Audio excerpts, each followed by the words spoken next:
So our first ever Jenga with Jeremy. We got Skip Brown, Compass Mortgage. Thanks for joining us. Thank you for having me. Yeah. So, all right. So we're gonna get started with the Jenga. I'll let Skip go first. Okay. And then you can ask the questions, and we'll go from there. Let's see what happens. You just knock it over on the very first one. No doubt. That'd be my luck. That would be the one. That was fun. Okay.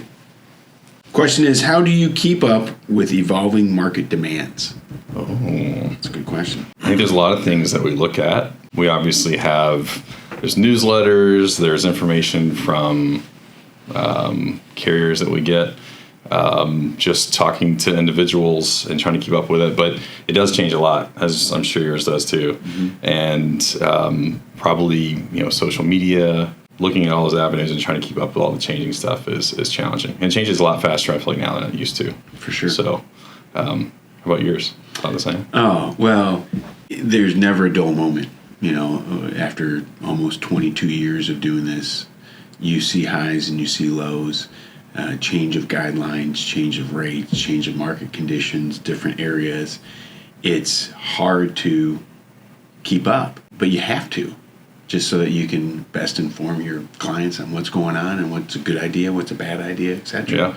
But yeah, mostly it's just inbound material from different banks, investors, Fannie Mae, Freddie Mac, and stuff like that. And you got a lot going at you too with the way you guys do business, I'm sure. Yeah. A lot of different. Well, that's just it. I think banks and stuff, so. Not necessarily just with the market itself, but the clients. The demographic of clients has changed. Mm-hmm. The way that you connect with clients changes, and there's no doubt about that. Yeah. Hence this. Yes, exactly. Yeah. 10 years ago, we would have been like, "What? Yeah. How do you do this?" Yeah. So, all right, cool. All right, let me see what I can knock out here. Yeah, I'm sure there's, like I said, strategy to this. I know, there definitely is. All right, Skip. This is a good one. This is right up your alley. Okay. If you could have any superpower, what would it be? Oh, man. I think the challenge You already have some superpowers. Yeah. So. Well, that was mostly on the athletic field. I think the challenge with superpowers, it probably comes with lots of responsibility. I'd have to kind of go through my Marvel characters to see which one I would be envious of. Flying, it scares me a little bit because I actually not a big fan of heights. Yeah. Let's see. If I had to pick one. Time travel. Time travel actually would be cool, but then the problem is then it's like anything, then you impact what's going forward. Yeah. I'm waffling around at a loss, but I'll just say bulletproof. Let's do that. Give me the cape that's bulletproof. I like it. And that way, I'm always, when things get crazy, if you need me in the front line, just put me out there. I'll take care of it. I like it. How about that? I like it. All right. All right, let's see what you got. Again, where are we? Okay, let's do that. Let's try to get something real. Ooh. I know, that's the hard part. You got one coming up to that. Can you only, and I'm not familiar with the... You may be able to just grab this one if you want. Yeah, let me do that. Ooh. I don't know if I can only touch one block at a time. I think it's fine. That is gonna change things a little bit though. Okay. All right. How has Nashville's growth affected your industry? Obviously, it's affected at a ton. I mean, the growth we've seen prices increase dramatically. A lot more people coming to town. So I think most of it's been positive. As far as from our business standpoint, I think it's all positive. Mm-hmm. The only challenging part is just the infrastructure and everything. So same for you, or? Yeah, ultimately, population growth and movement is good for me and for you. Mm-hmm. And the challenge sometimes specifically to me is, with some builders, they are try to just create a captive audience. And so whether it's, obviously selling the home, the title, the mortgage, and everything, they'll try to capture. Mm-hmm. That makes it a little bit more challenging. So I prefer like the smaller builders that build one-offs or things here or there. But in general, the growth of Nashville is quite honestly what brought me to the area. And I can benefit from it as well. Yeah. Yeah. I think it's great. All right.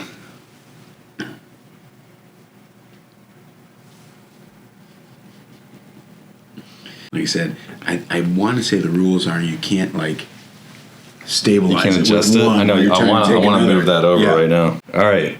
What local event do you look forward to each year? It's a hard question for one. I know. I love the CMA Fest. Yeah. I've never been to that. It's actually a good time. One of the things that we came down to early for Kathy, my wife's 40th, was the CMA Awards. And so that was just the kind of the big award. So you came down from Illinois for that, and just did it over a weekend, and stayed downtown, and it was a great taste of what Nashville can be. Mm-hmm. Came with my younger brother and his wife. But the cool part is, like the CMA Fest, is it's really casual. So it's not like you got to just sit there and buy the ticket for the one show.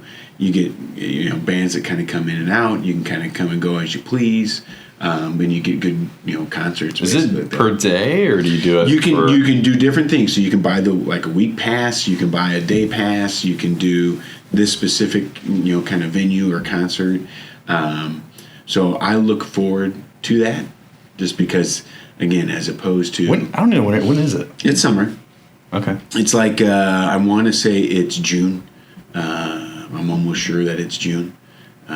This is coming from Yeah, right. Guy who grew up in the area for his whole life and doesn't even should know all these. Well, I was going to say, because if it's not CMA Fest, what am I missing? What would another one be that? A local, I think CMA is a great answer. I'll tell you, the one thing down kind of by where we live that is cool, we've been to a couple times, is the vineyards down at Arrington. Arrington's cool. Yeah, I do. And that, what I like about that is it's free. You can bring your own food, your own drinks. If you want to buy something there, get some food there. You can throw a football, frisbee, whatever. Total casual. So I agree. Arrington's cool. Let's do it. This one's already loose, so I'm going to go for it. You've been eyeballing that one. Well, no, because it was like the easy token one. What's your approach to building client relationships? I don't know if I have an outward approach necessarily, like that I purposely do, but I think that getting to know them on a personal level, building rapport.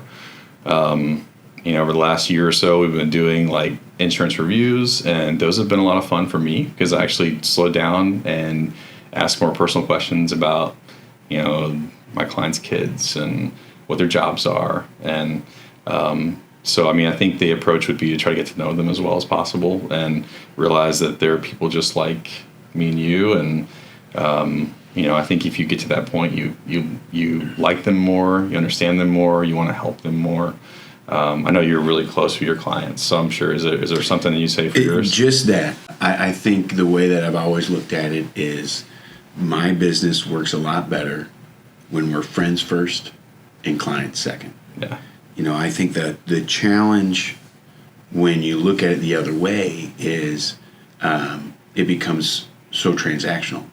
If you're just chasing business and then you try to make friends with them, it's a different feel. Like when you said, when you build some rapport with them, they'll trust you. So I know you've told me some about the stuff you do, and I think you're different from most mortgage guys out there, or anyone that I've ever met, probably, as far as having an active book of clients and following up with them just randomly, and not for any purpose. I think that's the key, because it's just hey, how's it going? Right. What's up? If somebody refinanced their home at 2.5% and they're not moving, there's really no need to ever call them again. But my point is, you invested a lot of time and energy to help them, and so a random phone call, hey, how's it going? Has life thrown you for any loops that we can help with? Just makes them feel like, man, what a guy. Yeah. And my goal in life is certainly both and successful and be a better guy, but I'd much rather be a better human being. On those calls, you probably end up sometimes just talking to them about personal stuff, and it's just like, hey, man, what's going on? Well, how's your son doing? Or whatever, So the fun part about that, and like what you said, is once you break the relationship down to a sincere relationship, they know who to call if they have a question, and match that with the right personality of person. They'll be like, hey, Skip, I just ran into my colleague. He's moving. I gave them your name, so get ready for a phone call from them. Yeah. You know, because otherwise, if you really just chase business and then try to make friends, you got to keep chasing and chasing and chasing, and that's a grind. Yeah, and it's the same thing in our business. I mean, if you treat it from just a premium perspective and it's transaction, then you're going to lose a lot of those business. But if you build up, you know, the rapport and add value, then you keep the clients, and it's just more fun. It's well, easier. that way too. Like probably for insurance, like if I had a claim, you know, I'm going to call you. Right. And your ability to help me through it is if you already know me. Right. You know, and know what's going on, or that, hey, let's do this, this, or this. Right.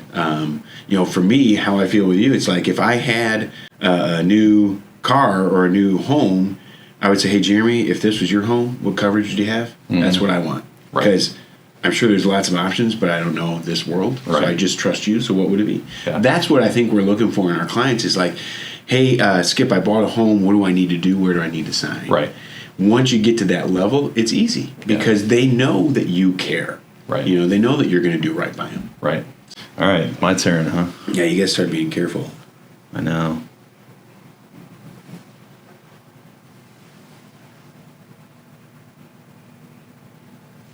All right.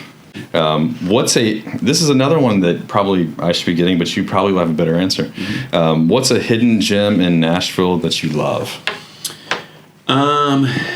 Well, I guess if we're going to say Nashville, I'm going to probably draw it out to kind of a bigger, you know, say Middle Tennessee. Nashville in and of itself, again, coming from Chicago, is small enough that the downtown's very manageable. Okay, if you're trying to do Broadway, that's great. Okay, but then as you mushroom out, you get basically what we move from suburbs. Brentwood is populous, and there's not a lot of freedom and space, and you know, Franklin, same. I think the hidden gem is these rolling hills and the country roads that still exist. Like Leaper's Fork. Leaper's Fork is amazing. Leaper's Fork is unique in that you can tell it's beautiful land if you got time, and you just hope that it remains as is, and it will for a period of time, but maybe not forever unless somebody says I'm just going to keep it like that. Yeah. So that's why when we moved down towards College Grove, we loved it because you head south enough on 65. There's just nothing there. Mm-hmm. So I love, you know, you pass these, you know, valleys that you can look down. There's, you know, farm. There's a mountain rolling hill in the background or something like that. Mm-hmm. So when people think Nashville, they probably think, hey, Music Row, downtown Broadway is great. But you get out a little bit. That's where the real stuff is, huh? It's pretty beautiful. Yeah. Yeah. That's awesome, man. That's right. That's a good answer. I was going to add to it, but I think you did well. All right. Go. Start to crank. Oh, that's good. Now you start seeing where the... Yeah.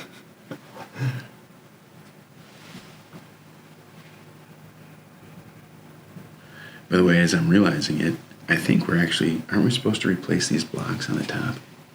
Oh, are we supposed to do that? Build it back up? Yeah. Who has been your biggest influence or mentor? I mean, let's just get this out of the way. Besides Skip Brown. Well, before 2 years ago. Yeah. Biggest influence or mentor, it had to be my father. Just growing up, always somebody I looked up to. He's a quiet guy, but he's got a huge heart. And I always appreciated that he would go out of his way and do things for others, and he didn't want any type of, anything back from that. And I always thought that was cool. So, there's always things that I picked up that he did, and that I try to do as an adult, and he probably has no idea that he put that, towards me. Yeah. So, what about yourself? And he was the guy that originally did Holt Insurance? So, grandfather. Okay. So, my grandfather, my dad's dad, started in 1946. Okay. And then, so even from a business standpoint, we didn't even talk about that. But yeah, so my dad worked here for 46 years, I think is what it ended up being. Yeah. 45 years, something like that. Retired about 10 years ago. Yeah. And so, obviously, yes. I mean, coming into the business, teaching us I mean, the insurance business in general, but just how he treated people. Mm-hmm. You know, he treats people like there was never any discrimination. There was never, everybody was treated fairly, no matter if you had one policy or 10 or what color you were or whatever. Yeah. And that was really cool to see. Yeah. So that was something that really wore off on me. Cool. So what about yourself? Yeah. Dad, for sure. And I think in many ways, he's just a super fan. Growing up with three brothers, and we played all sports and stuff like that. My boss, giving me the opportunity to kind of do this, coming from no experience, has been awesome. But as far as kind of the impact and real influence, I'd probably say my twin. We grew up, obviously being teammates, but quite honestly, we were competitors. With each other? With each other. On school and all things? Yep. And again, we were on the same team. And so when we were real little... You still compete with people. When we were still little, we were, teammates, but competitors against others. When we got to college, we would compete against one another. And so simply because we weren't playing. Mm-hmm. So there's a little bit of playing time, on the soccer field. Either he's getting same around, positions. Well, again, when you're a freshman or a sophomore, whatever position you get in, right? Whatever you want to put on the field. Yeah. And that was interesting because it created a little bit different relationship. But then once we got through college and whatnot, we found that we were always bouncing things off one another. Reaching out to kind of connect and stuff like that. So, but he's still in Illinois, right? He's still in Illinois. He's one of the few Browns still in Illinois. Still there, but gotta get him down here. Well, he's been down here and loves it. He's just got the younger side of kids and stuff like that. Yeah, so he's still a few tough. years away. Yeah. All right. Mm-hmm. I know the weight.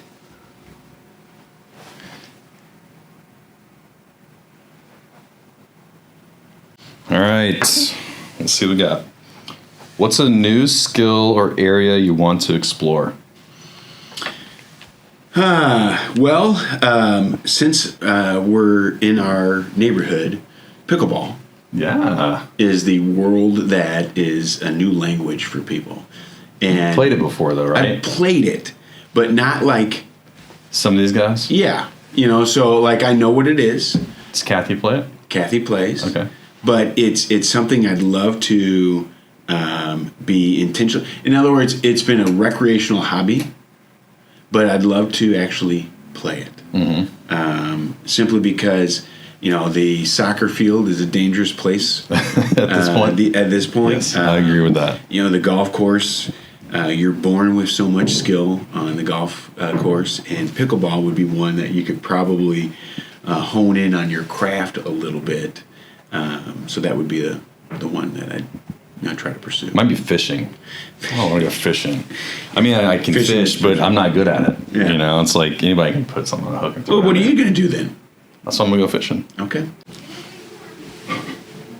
I really... Here we go.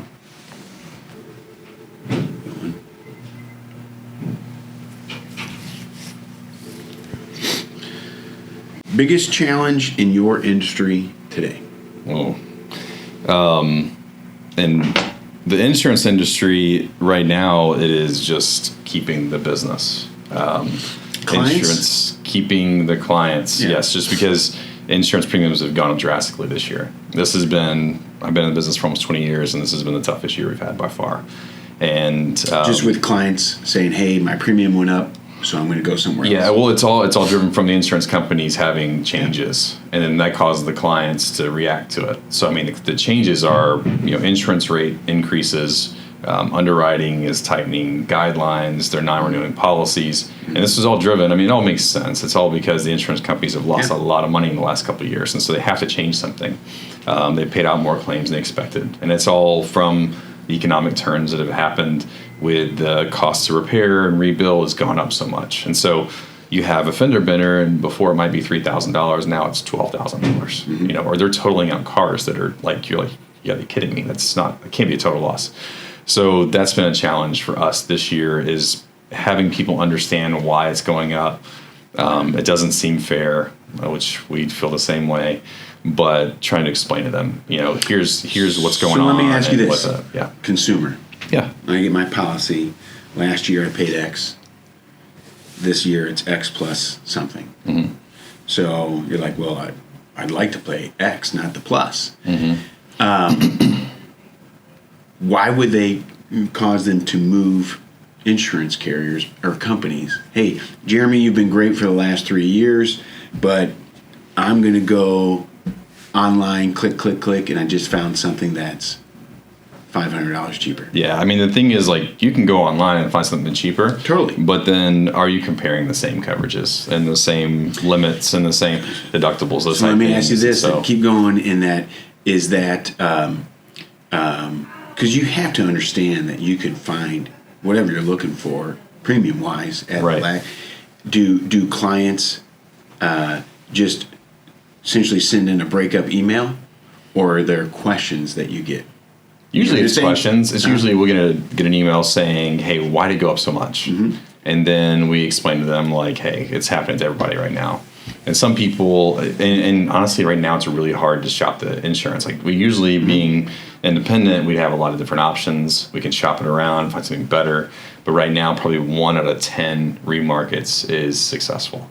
So really what you come back to them is, what can I do to the current policy to help it out? Increase deductible, change, make sure all credits are being applied, make sure that we're doing all the different lines of insurance that are available. So it's that kind of thing. Yeah. So I think that gets back to, again, having clients, like you said, that have a relationship. There's no doubt. You get the phone call and have a conversation. Right.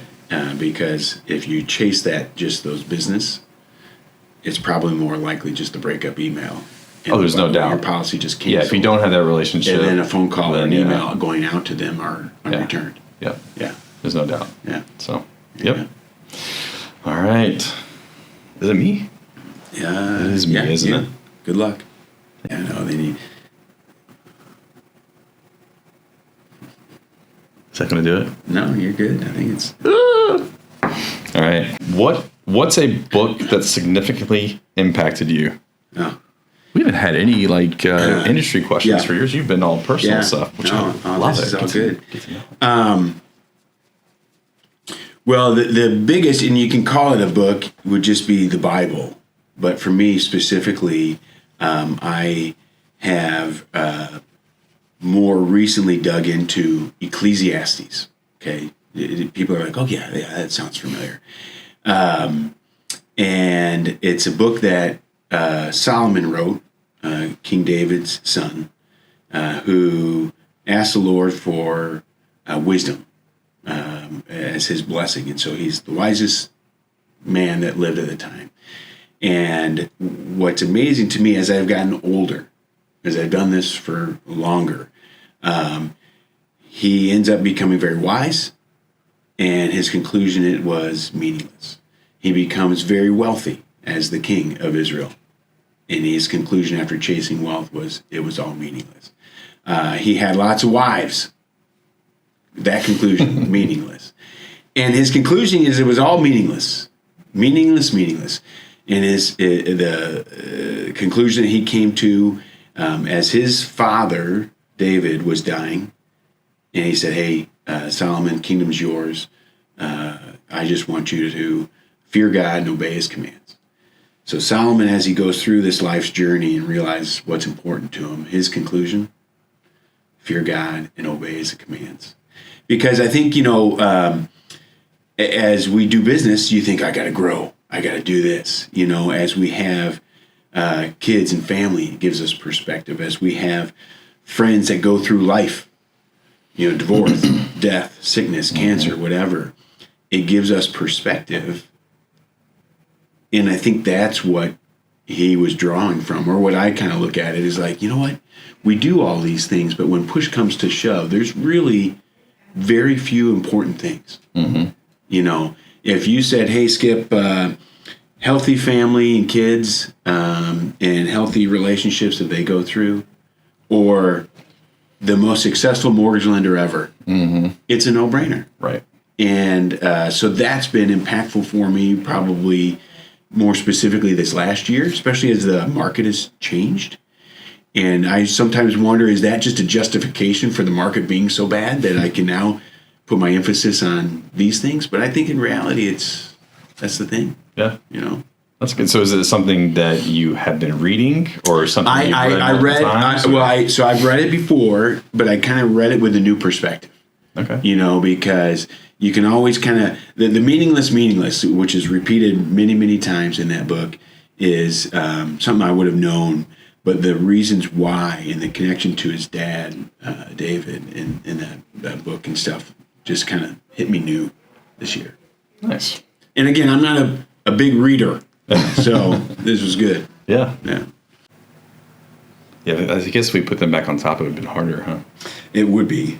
I think we're at a part where it might be hard anyways, though. Yeah. Ooh. One at a time. Ooh. I know, I got this. I don't know if I'm going to have it next time, but... How do you stay updated with industry trends? You kind of answered maybe a little bit earlier. I get all the company ones, huh? Yeah. Yeah, I mean, I think it's very similar to the answer before, but industry trends, we use every little tidbit we can. I mean, there's obviously information from the companies they send out. There's social media sources that, some stuff we follow on there. Probably the biggest thing is just living through it, like having experiences, having stuff happen, kind of situations that come up on your everyday basis, and then you figure out like, okay, we got to make some changes. So I'd say that's probably the biggest thing that we try to be aware of what our clients are going through, and be able to shift and make changes and recommend things based off what we're seeing as far as claim activity, those type of things. And I would imagine that experience in seeing ups, downs, lefts, rights, and stuff like that is helpful. Yeah, there's no doubt. Yeah, I mean, because there's you could have one situation come up and think, hey, we need to change everything, and know that that's never going to come up again. Yeah. But I think once you've been through it and you've seen it, and maybe seen it a couple times, or maybe you do see a trend that's coming up, and you say, hey, we need to make a change, or we need to address something. So, yeah, for sure.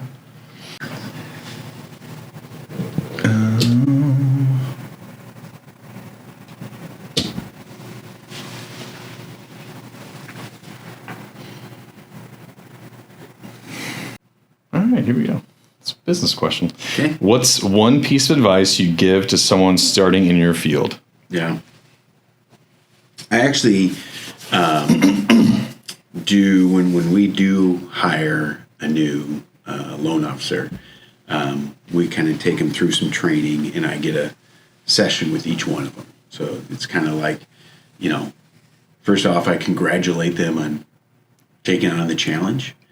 And I think the key to success for somebody starting is to the ability to work hard. And as simple as that sounds, it's impossible for people to really grasp what that means. Have you found a way to like, if you've been able to find something that points out that trait in someone?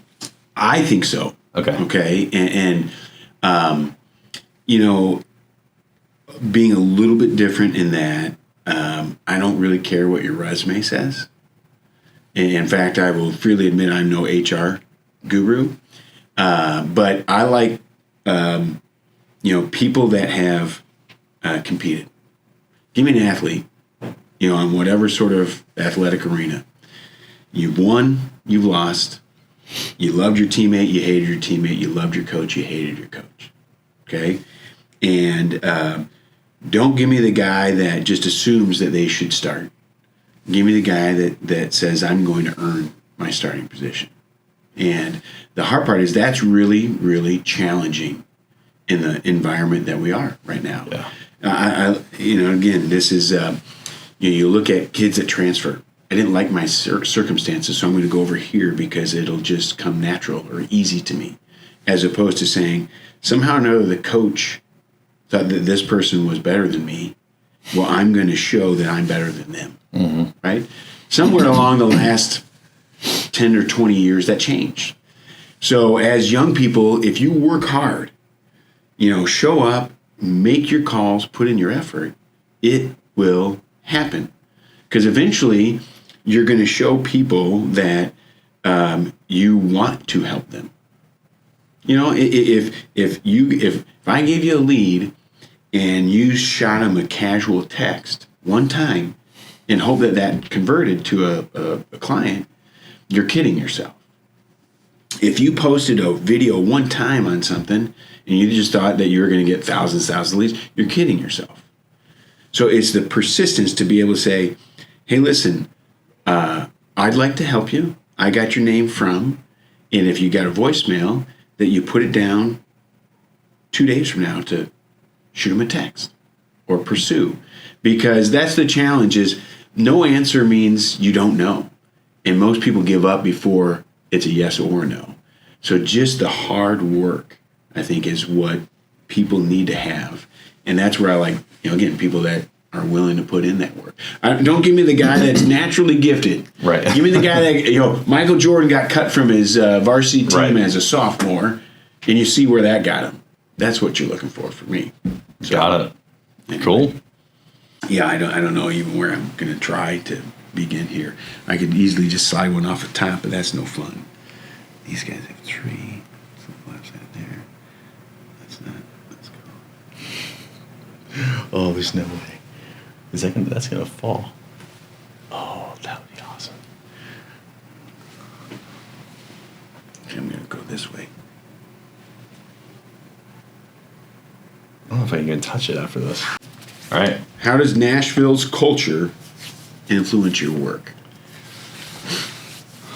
How you want to answer that? Yeah, I mean, Nashville's culture. I don't even know. Nashville's culture has probably changed a lot since I was growing up.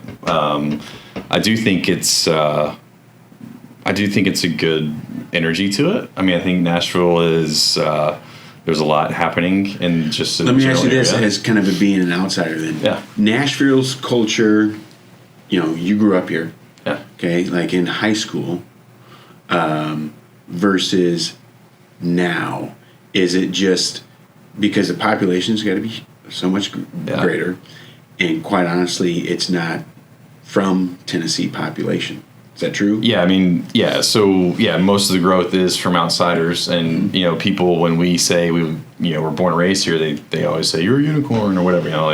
Like if you've been here for 10 years, you've been here for a long time. But I think in general, the culture, like Nashville in general, when I was growing up, was pretty laid back. If you said you're from Nashville growing up, people said, do you have cows in your front yard? I'm like, no, I don't. I don't have any cow. I don't have any cowboy boots. Yeah. I don't have a horse or cow in my front yard. Yeah. But that was the general consensus when I was younger, is how it was. But and then kind of right around the time that Nashville show came out, and Nashville was growing, and the Predators were doing well, and it was probably 10 years or so ago. The city just blew up, and it's exciting. It's fun. I get down there every now and then, I mean, as far as Nashville area, but there's so much to do. So I think I do like the culture. It seems like it's still a pretty laid back area compared to other cities, but there's a ton of opportunity. And that's what's neat now, is like maybe when you're in a smaller area, you don't have the opportunity to be as big as you want to be. But I think in Nashville, you have some of the big city stuff, but it still has a small city feel to it. And living in a suburban area, I think you get even more of that. So I don't remember how does Nashville influence the culture? I mean, I think, all that said, work, there's a ton of opportunity for growth, for meeting a lot of neat people, meeting people like yourself that are new from out of town. So you just get to see a lot of different walks of life. Whereas when I was growing up, it was pretty much everybody was from here. Yeah. You knew most people in the area, and you probably couldn't, think as big as you can now. Yeah. So cool. It's pretty cool. Cool. Well, no, you got this. Come on. Yeah, the hard part is just finding the right one that.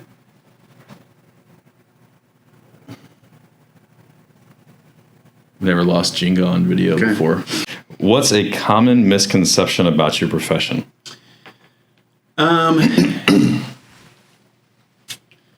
It's a good question. I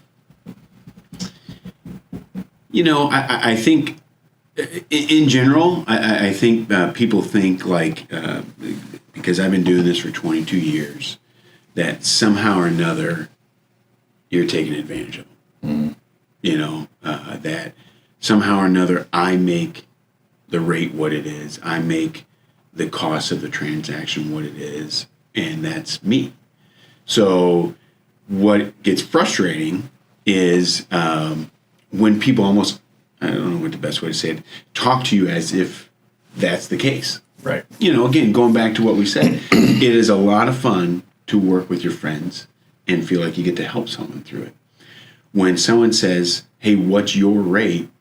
Usually I respond, I don't have a rate. Yeah. I can tell you what the rates are. Yeah. And no different from your business. We look at a variety of different outlets for mortgages. We'll shop this option, this bank, that credit union, and this, and say, here's what we think the best option would be. And so when you get that, you just know that they're almost like trying to keep you at arm's length. How are you taking advantage of me? And I think people have to understand that, again, this business is for me at least, it really does boil down to trust. And if you don't trust me, it's probably not going to work out well for either of us, because we're just swapping paperwork, and it's kind of like a junior high dating relationship. Thanks again. Congratulations. I'll never hear from you again. So realizing that, hey, there's more to it than just I don't make these things up or control that. I report the news more than anything would probably be one of the things that comes up more often. So, but how does that translate to insurance? Misconceptions? Yeah. It's the same thing. Yeah. It's why people, are your rates so high? Right. Yeah. Insurance is awful. Like, why? Because I just want to retire early based on the one premium I'm giving. Yeah. You guys are ripping us off. You're, cheating or whatever. That's the comments. And to be clear, you don't have the ability to say, hey, you know what? This insurance carrier has this premium. I'm going to tack on several $1,000s to that. Yeah, from a personal lines policy, home auto, whatever. It is what it is. So you quote it, and it's either. And that's, I think, the depressing thing in our industry is marketing. When people market like, hey, we're the cheapest, there's got to be asterisks and small prints to it.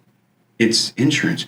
Listen, from a mortgage perspective, I'd love to give you 0%. I just would, but it doesn't work that way. Yeah. I'm sure it's the same with you guys. It's the same thing. I'd love it to be as cheap as possible. I tell people all the time, I would love for your renewals not to change at all. I would love that. I think it'd be great. Yeah. And, I think it'd be great for you, it'd be great for me. Yeah. But unfortunately, it's just not the way it works. Yeah. So, all right. Okay. Is this going to be it? Yeah, I got this. I think. Maybe. One of these guys has got to go out. Oh! He did it. It was close. You get a picture of us? Oh, yeah. This is going for the billboard. That's right. Yeah. This will be at Ravenwood.